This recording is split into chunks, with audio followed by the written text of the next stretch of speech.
ایک علاقے میں ایک بابا جی کا انتقال ہو گیا۔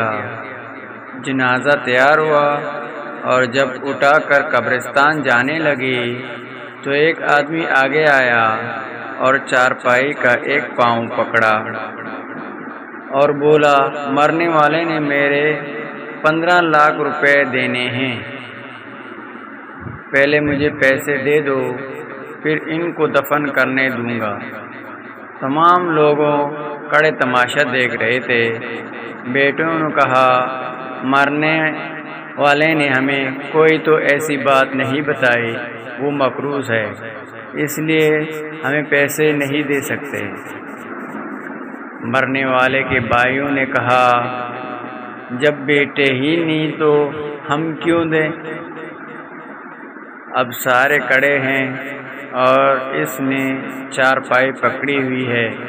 جب بات گھر کی عورتوں تک جا پہنچی، مرنے والے کی اکلوتی بیٹی نے جب یہ بات سنی تو فوراً اپنا سارا زیور اتارا اور اپنی ساری رقم جمع کر کے اس آدمی کے لیے بھجوا دی اور کہا، اللہ کے لیے یہ رقم اور زیور بیچ کر اس کی رقم دو اور میرے ابو کا جنازہ نہ روکو، میں مرنے سے پہلے سارا قرضہ ادا کر دوں گی، باقی رقم کا جلد بندوبست کروں گی۔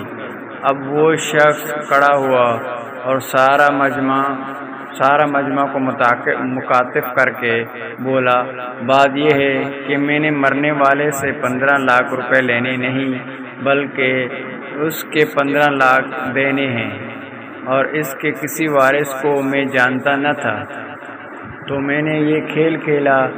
اب مجھے پتہ چل چکا ہے، اس کی وارث ایک بیٹی ہے اور اس کا کوئی بیٹا اور کوئی بھائی نہیں۔ اب بھائی منہ اٹھا کر اسے دیکھ رہے تھے اور بیٹے بھی۔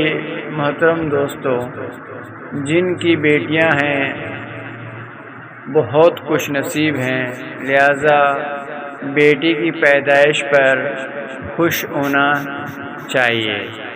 بیٹیوں کی شریعت میں بہت فضیلت بیان کی گئی ہے۔